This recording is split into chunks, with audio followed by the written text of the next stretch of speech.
right, so with our gorgeous little Miss Phoenix, ready cutie? So she is brand new to doggy day school. Her other classmates have been here for either other programs or have also done the day school as well. So what I'm warming up Miss Phoenix with is a little bit with some find its. So find its are again a really helpful way to get your puppy up and moving. It can also be really helpful if your puppy's a bit nervous. So if, let's say, for example, she doesn't really know me very well, so me, for example, trying to feed her directly might be too challenging. So what I'm doing instead is I'm feeding the floor and having her think that maybe the crazy snack lady is a really cool thing, but for example, I'm just like a broken food dispensary. So, and she does hear her friends in the distance. They are in the back room in their suites with chews and items from home. So, and they were doing some wrestles earlier, but you can see that obviously for her very first day, she's going to throw out some typical stress signals. So obviously we don't want her to think that coming to school is spooky and will always be spooky. But just like with us, when we try something brand new, yes, we tend to get a little unsure as well. Some people have a really hard time with novelty, and so do some puppies. So I know she's technically 3. She's super duper cute. And I know you had mentioned she really doesn't know too many tricks other than maybe some sits.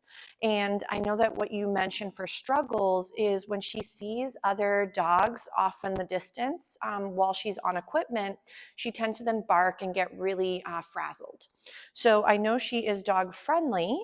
You did say that she has a couple dog friends. Remember that just like for us, we can be very civil and friendly towards strangers, but not always do we want to be best friends with everybody. So there could be moments where she could be a little dog selective, which is a very normal dog trait.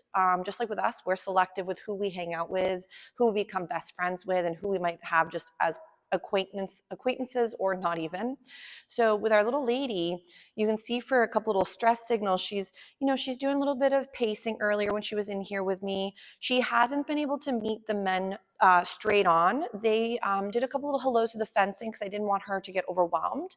The gentlemen are quite a bit bigger compared to her, so I don't want her to think that school consists of just getting bombarded by very friendly but very gigantic puppies. She is the adult in the class. All the other gentlemen are actually teenagers. So they, of course, will be lacking in some ability to hold back. For them, when they get excited, they just go for it. So, and for a lot of adult dogs, that's really rude behavior. So we may find if, let's say, for example, right now she's hearing them go woo woo, I might sort of get her attention, do a little find it. Nice. Good girl. So obviously the novelty of the friends can be a little bit more than she was anticipating for her first day, but I think she's doing a really good job. Nice job, cutie. She's taking food, which is awesome. If she was not taking food at all, I'd say this was a little too challenging for first day.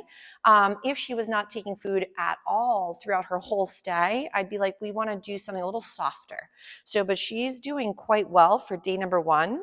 I love that you chopped up your snacks itty bitty too. Some of the other students know all about my love of teeny weeny snacks. So for right now, I know you had mentioned that she's not so savvy with certain skills. We're going to dive into a little bit of everything for the weeks to come.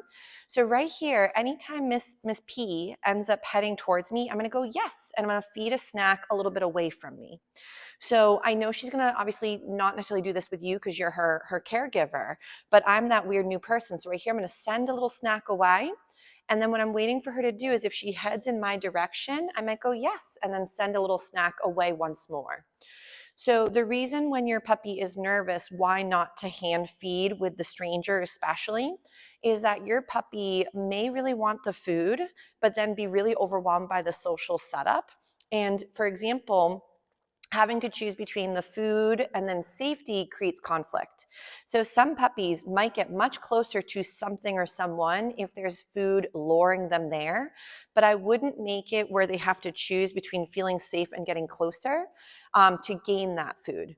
So that's actually a great way to at times poison your food or your reinforcer by either making the food the precursor to here came the scary thing, or, for example, you could be making it where even though she's overwhelmed, food is now being sort of a little bit more of a negative association because now the food was the bringer of that company trying to come and maybe get a little closer. So I know she's very friendly, but for day number 1, it can be a little bit overwhelming if they've never been here. 2, for the other handsome guys in the program, they've been coming here since they were babies. So for her to start at 3 is okay. It just means that at times she may not feel as resilient or comfortable for the very first day. So one of my favorites that we're going to try to work on is what's called a positive interrupter. So right here, yes. So if she hears my little kissy noise and she heads towards my direction or notices me, I'm going to go ahead and mark it with my YES, which means whatever you just did behaviorally or skill set, like a sit versus coming when called, is going to be marked as that was the reason you just got your paycheck. So you want to think about your food as reinforcement for the hard work she's trying to offer you.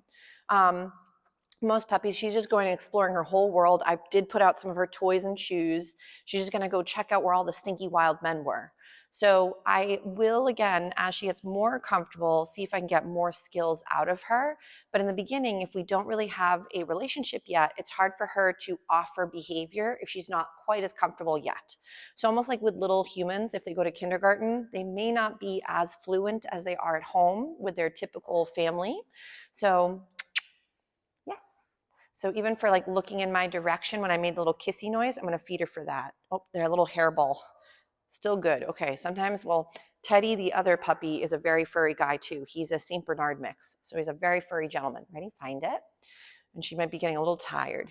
So I'll see if we can work maybe a little bit with a toy. I don't know if she's going to offer play, but play for some puppies is another great option. So I don't know if you saw that she is also with some of those other stress signals that we had mentioned. She has her tail kind of low. It's not tucked, but she's still not super cozy. You can see she's panting. Her little ears kind of go back a little bit. She also did a few paw raises, which if you haven't really noticed them, it's where your puppy could be standing or sitting and they lift just one foot up a little bit. It's not an injury. Oh my goodness, chewing is optional. We've discussed that in class prior, but you'll get to know all about it. So good job. So if, for example, your puppy is nervous or hesitant, they might offer what's called a calming signal or like an appeasement signal, but it can also be stress related. She's like, this door makes funny sounds. And what they do is they lift up one foot. So that is typically saying, I'm either trying to calm myself, the environment, or both. So that would be another stress signal to look out for. She's also panting, and I do have it kind of cool in here. I don't have the AC on yet because it's still around 70. But I know she's always wearing her beautiful fur coat. So if, for example, she could be panting due to exercise or heat, that's very understandable. But if you notice panting, excuse me, and you don't have those two factors, then it's more than likely stress. So right here, she's still doing a pretty good job just meandering. Ready, find it. She's like, where'd you throw it? It's right over there. Ready, find it. Nice. So I'm just going to quickly grab a little sip of water because it is a little dry in here. And then what I want to try is a little bit with her toy potentially for practicing with a new item. So I'm just going to grab, actually, I guess it's my iced tea, not my water yet.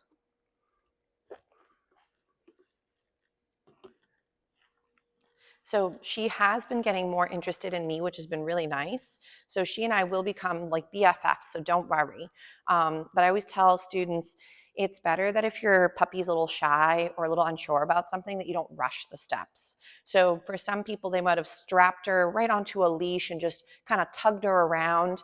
And the problem with that situation, especially when your puppy's a little bit nervous, is that being trapped next to the weird new person doesn't make them feel any better about the situation. So this is where I always love to start off a lot of the babes practicing in a safe bubble like this or a fenced-in yard.